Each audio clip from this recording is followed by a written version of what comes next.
Selepas memanggil 29 pemain dalam pemusatan latihan, nantinya skuad Garuda Muda akan dipangkas menjadi 20 nama. Lantas siapa saja yang berpeluang berjuang membela timnas U23 di ajang SEA Games nantinya?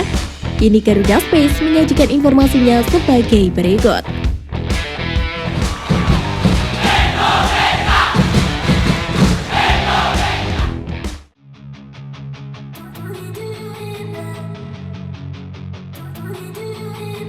Pada SEA Games mendatang, kuota pemain untuk setiap negara hanya berjumlah 20 pemain yang 3 diantaranya pemain senior. Hal tersebutlah yang membuat Sintayong akan memilih 20 nama terbaik dari 29 pemain yang saat ini tengah melakukan pemusatan latihan di Korea Selatan. Satu pemain telah dicoret, yakni Ramai Rumakik, karena tidak merespon undangan dari PSSI. Kemudian ada Elkan Bagot, Pratama Arhan, dan Sadil Ramdhani kemungkinan besar gagal bergabung antara tidak mendapatkan izin dari pihak klub. Sementara itu, 1 dari 4 pemain senior yang dipanggil TC juga harus dicoret oleh Sintayong. Pasalnya, SEA Games hanya memperbolehkan kontestan mendaftarkan 3 pemain senior atau di atas usia 23 tahun. Berkaca dari hal tersebut, menarik untuk melihat kemungkinan besar 20 nama pemain yang akhirnya berjuang demi meraih medali emas pada SEA Games edisi kali ini. Untuk sektor penjaga gawang, Sintayong tentu akan memilih 2 pemain yang sudah memiliki nama tenar, yakni Muhammad Riyandi dan Hernando Ari. Untuk mencegah resiko adanya cedera, Sintayong kemungkinan bakal mengikutsertakan Muhammad Adi Satrio sebagai kiper ketiga.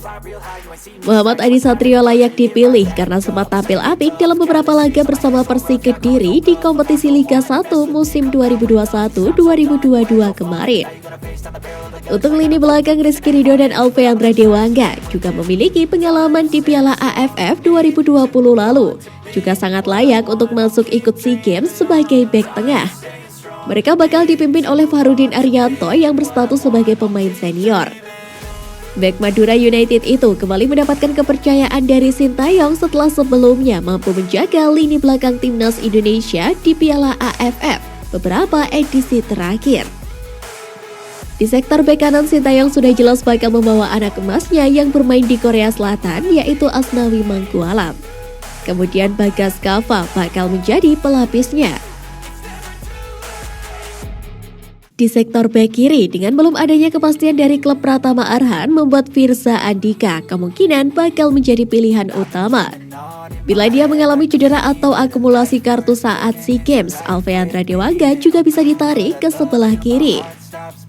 Timnas Indonesia U23 memiliki pemain melimpah di lini tengah. Sintayong diprediksi bakal membawa 2 pemain senior, yakni Mark Klok dan Ricky Kambuaya. Selain itu, ada nama Rahmat Irianto yang sempat bermain apik di ajang Piala AFF pada Desember 2021 lalu. Kemudian, Syahrian Abimanyu dipastikan menjadi pelapis untuk posisi gelandang bertahan. Di sektor gelandang serang, Sintayong diperkirakan akan membawa Marcelino Ferdinand dari skuad U19 dan bintang muda Persija, Bray Fatari. Untuk lini depan, pecinta sepak bola tanah air baru saja mendapatkan kabar gembira setelah 2 pemain yang berkarir di Eropa, yakni Egy Maulana Fikri dan juga Witan Sulaiman, bisa bergabung. Kedua pemain itu bisa saling bertukar posisi di sektor penyerang sayap kanan maupun kiri. Witan Sulaiman menjadi pemain yang paling diandalkan setelah tampil subur bersama klub Slovakia FK Senica. Adanya 2 pemain Eropa untuk mengisi sektor sayap membuat Irfan Jaya kemungkinan besar tidak masuk dalam slot 3 pemain senior. Kemudian sebagai pelapis Egy dan Witan, Sintayong diprediksi membawa anak emasnya di skuad U19, yakni Ronaldo Kuate dan pemain Persis Solo Irfan Jauhari.